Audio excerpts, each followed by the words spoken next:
Welcome back to the Beach House Grill here at Fort Collins. It's the Coors Light Steve Fairchild Coaches Radio Show.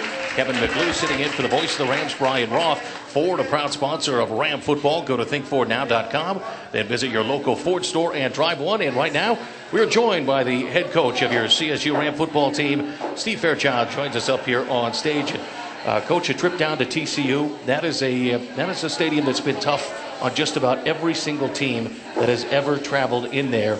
And now they're making it bigger and better. I wanted to ask you, first of all, as you had a chance to look around, it seems like that stadium there at Amon G. Carter looks different every time you go in there, but they've done some big, grand things in there this year. Yeah, they've got a major expansion project going on. I know Gary had talked about being involved in the fundraising all summer long, and I think them going into the Big 12, that was something that they felt like they needed to do. But it has been a tough place to play, not only for Colorado State, but for a lot of football teams. They've, throughout the decade of the 2000s, have been, at the top of our league and, in contention for the national title. He's done a good job. They've recruited very, very well. But I thought our kids went down there and competed and played hard, and we certainly matched the physical aspect of the game. I think all said and done, we just ended up with too many penalties and kind of shot ourselves in the foot a little bit and didn't give ourselves a chance to win. Well, that week of preparation leading up to Saturday's contest there on the road, give me your thoughts as you saw a bit of Garrett Grayson in game action there against San Diego State. But at this point, you're starting Garrett Grayson as a freshman. He's going to go out there and lead this offense. What were your thoughts, and how did you try to manipulate the offense and have it best suit his characteristics heading into the game? Well, I was very, very anxious to see how Garrett reacted to this because it's quite a bit different.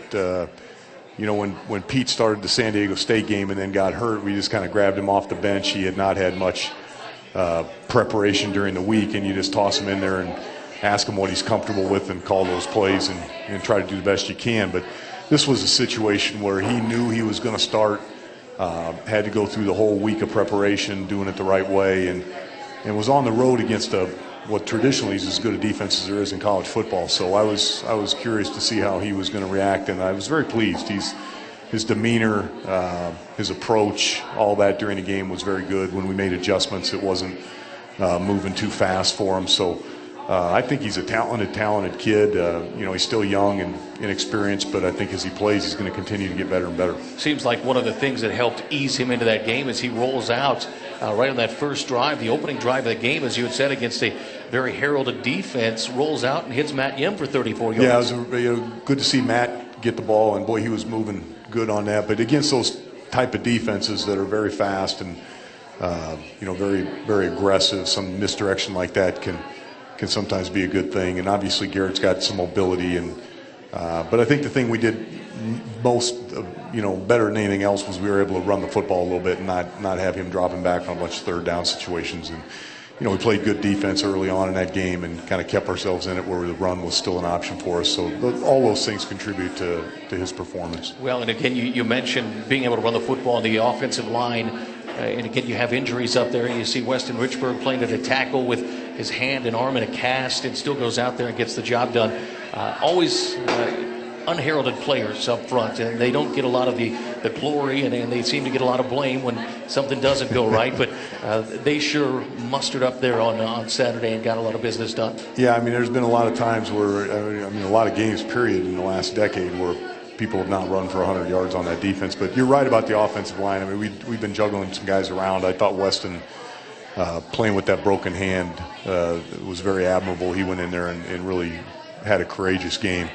And we have had guys just flipping all over the place and some young guys having to step up and at a position where usually you can get some continuity. But Pat Meyer's done a nice job, and I thought they did a good job of getting our running back started in that game.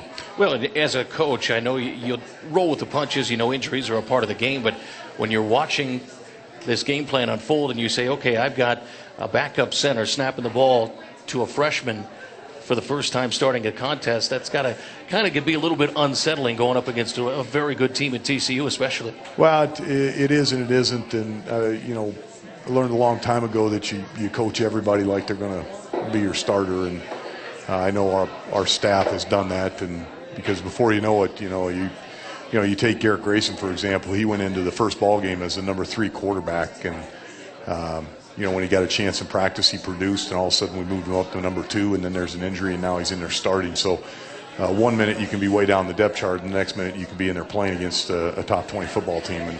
And so you got to prepare everybody, and hopefully they work hard on the practice field and act like they're going to have a chance to play, because it comes quite often. Well, you've seen good young quarterbacks develop, and I would imagine you've seen that look that they have, at least from the layman's perspective. When you talk to Garrett Grayson, he's not wide-eyed. He's not just taken aback by this whole situation. Seems very comfortable and seems pretty pleased to have this chance this early in his career. Yeah, he is. He's making the most of it, and you're right. He's we try to rattle him at practice. We try to be very, very hard on quarterbacks, and he's a hard one to get unsettled, and that's a good quality to have. And I just thought he's done a nice job. But again, it's a position where the more you play, the better you're going to get. And as he continues on in his career, he'll continue to improve.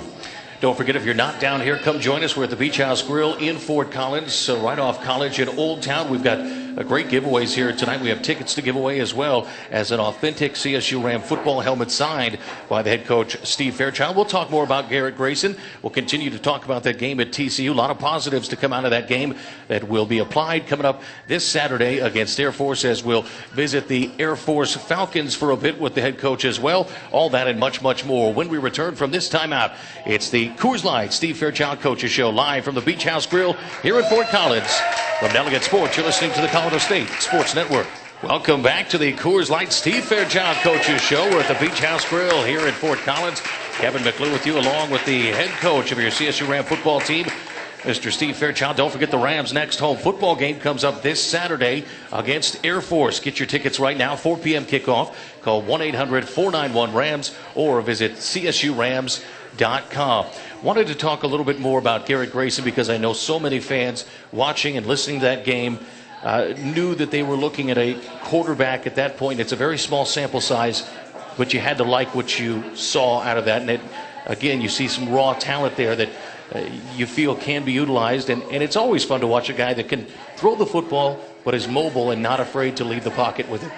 Right, he's got that ability, and we recruit him. He was a guy that threw for 3,000 yards, I think, his senior year in high school, but he also ran for 1,000. And in the back of your mind, you're thinking, when you recruit an athlete like that that's got some size, you're thinking, well, if he can't play quarterback, he can play safety or running back or something along those lines. And but we were fortunate to, he was a well-known kid, and I think he had a lot of recruiting activity, and we were very, very fortunate to get him to come to Colorado State. And it's kind of like anything else. The more good players you can get at every spot, the better football team you're going to have, because it generates competition, and it also lets you withstand some injuries. So I think we're getting there. I think we're getting that type of competition and depth on our roster. And how has that competition gone? And I see Pete Thomas, whether it's on the sideline or after a game in the locker room, patting Garrett Grayson on the back, always has advice and complimentary things to say. Seems like that has gone well, even though you have two young quarterbacks playing the same position. And Garrett Grayson coming out and doing a great job. Well, and I think what Pete's doing, I think, is kind of what our football team's doing. I think they really kind of like each other, and like playing for each other. And so when one guy's up, you wish him the best. And I know Garrett was very supportive of Pete the entire season, and I know Pete is of Garrett right now. So Pete's kind of day to day. I don't know. We're going to try to get everything we can to get him available Saturday, but we probably don't know until kickoff if he's going to be available this weekend. But as you have said, you can really only prepare one quarterback in a week of preparation, because you have such limited time. But right now, Garrett Grayson is the guy being prepared to go on Saturday. We'll prepare and proceed as if he's going to start the game Saturday, and we'll just see where Pete's at during the week. And by now, Pete's had enough reps. He's probably in a little better situation if he had to come in than Garrett was in the San Diego State game. But we'll get Garrett ready and just see where we're at. 1-866-702-7691. That's the phone number. You can get a hold of us here at Jump On Board if you have a question for the head coach. 866-702-7691. Did you change up the playbook a little bit? And there are certain things you can do with a Garrett Grayson that maybe you can't do with a Pete Thomas, and vice versa. Did you change things a little bit to open up that mobility? And secondly, now do you open up the playbook even further now that Garrett Grayson has a full game under his belt? Well, you want to be careful by doing too much, with the young guy. But we didn't change much. we had some designed runs a couple times for him, but other than that, they're a little different style when they move. When you look back to Pete, he scored, the go-ahead touchdown in Vegas. I think he scored the opening drive against CU. So he moves around. He's a little more of a, bigger body. He's not going to be as nifty, but he can do some things running the football. Garrett's probably a little quicker, which gives you some more options if you design a quarterback run. But he too can move around and make people miss. So we just. At this point in time, you're just whatever you think Garrett can do well, that's what you're putting into your game plan and calling. I know Ram fans were excited there at halftime. You look at the score, it's 13-3. Could have been possibly a tie game at that point. A few mistakes, a few penalties along the course of things. But take us inside that locker room there at halftime. What was being discussed when your team knows they're right in this football game against a top 20 football team on the road? Well, I think we've been that way all year, that confidence. Like I told our football team after the game, I think we're a pretty good team with a bad record right now. But other than the Boise game, I think our football team can play with just about anybody we stepped out on the field with. And I felt that they knew that Saturday. There wasn't any issue of us being wide-eyed or anything like that. I kind of botched that last drive a little bit in the first half in terms of getting a number of plays off down there in the red zone. We were kind of in a no huddle situation, and I was a little late getting the play call in, so we settled for a field goal. So, but again, the penalty thing was really what took us out of sync in that game, and we just told our team at halftime if we settle down and quit making the penalty mistakes, I think we got a real chance to win this football game. I think a question I've always had, and I think football fans always have, is when you have a team that maybe is taking more penalties than they would like, and it's maybe hindering them a little bit in a first half. Is it correctable? Is it just a matter of saying, hey, let's buckle down, let's be disciplined? Is it that simple? Well, it's what you say. I'm not going to comment a whole lot. I mean, at one point, I think we had 8 and they had none. So I mean, at one point, you just got to say let's look at this the right way for both teams. But we weren't doing any of the unforced things in terms of those are the ones you don't like to see. The illegal procedures and jumping off sides. Just those type penalties where. It indicates that you don't have a real focus. Those are the ones you worry about when they're effort penalties and a guy gets a block in the back because he's going extra hard on special teams or something along those lines. They just happen, and you hope they run their course. And again, a great first half. You look at the overall numbers at the final stat count of this game: 408 yards of total offense against defense that led the nation in defense each of the last 3 years. What are some of the positives you take away from this game and you try to apply starting this Saturday against Air Force? Well, I thought, again, when our offense, when we can play physical and run the football, then we've got a real chance to move it.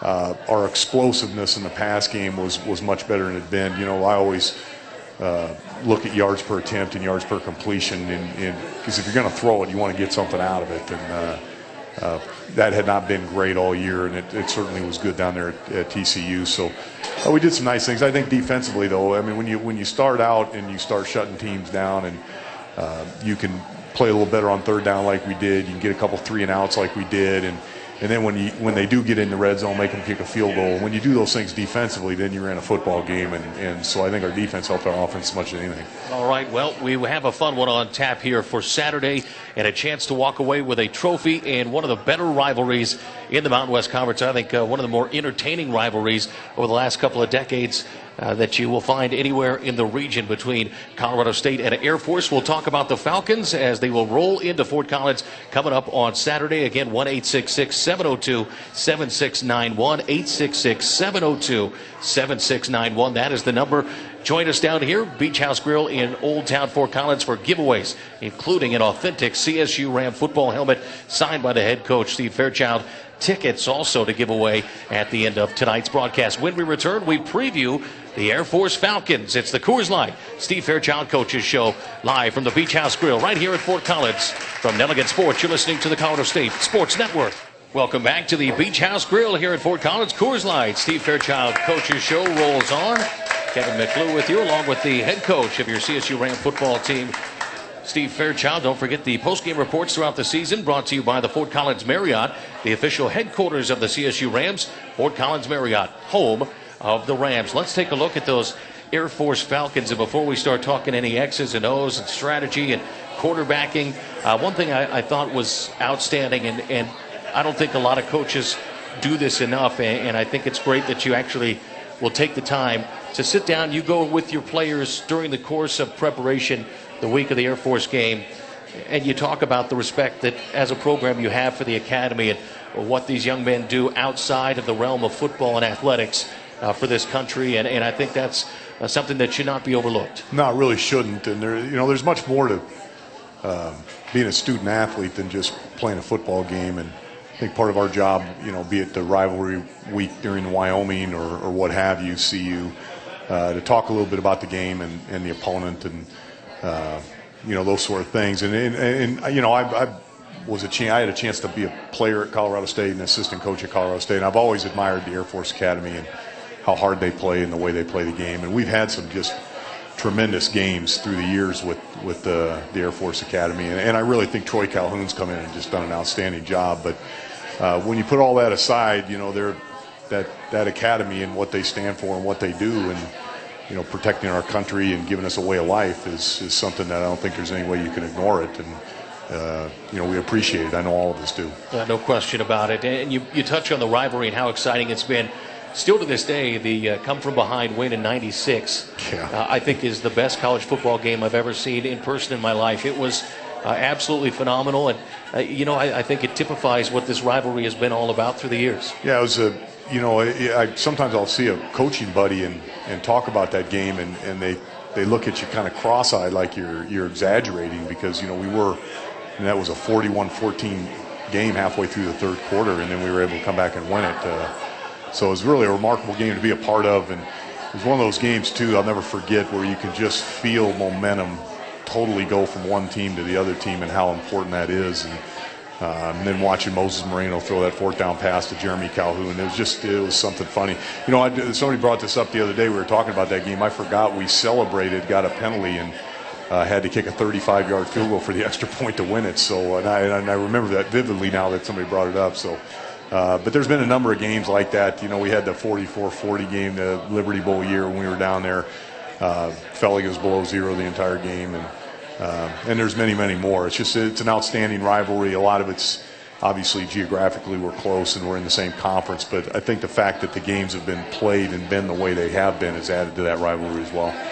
Do you as a coach, and I would imagine maybe more specifically when you talk to Larry Kerr, kind of spend this week pulling your hair out going, gosh, we got to completely reboot the way we look at scheming up an opposing offense? Well, they do. They force you defensively to come up with a whole new game plan because their offense is so unlike anything else you play. And through the years, when they've had a quarterback that can throw it, they've been awfully hard to stop. And their quarterback this year, obviously, is a four-year starter, is a guy that can complete some passes. In fact, that's how they've last few years hurt us the most, is us giving up big pass plays. So it's hard, and what makes it really hard is you get only 1 week to do it, and then trying to simulate what they do with your players to give your defense a look is very, very hard to do. Although we've had, just looking at our week of practice, we've had good looks from both sides of the ball. We'll talk about how you try to simulate that. We'll talk some X's and O's. We'll talk about some of that personnel for the Air Force Falcons as we continue to preview this Saturday's matchup between the Rams and the Falcons at Sonny Lubick Field at Hughes Stadium. 4 p.m. kickoff. And again, get your tickets, 1-800-491-RAMS, or visit csurams.com. We'll talk more about the Rams and the Falcons coming up on this Saturday when we return, and visit more with the head coach, Steve Fairchild. It's the Coors Light Steve Fairchild Coaches Show, live from the Beach House Grill. From Delegate Sports, you're listening to the Colorado State Sports Network.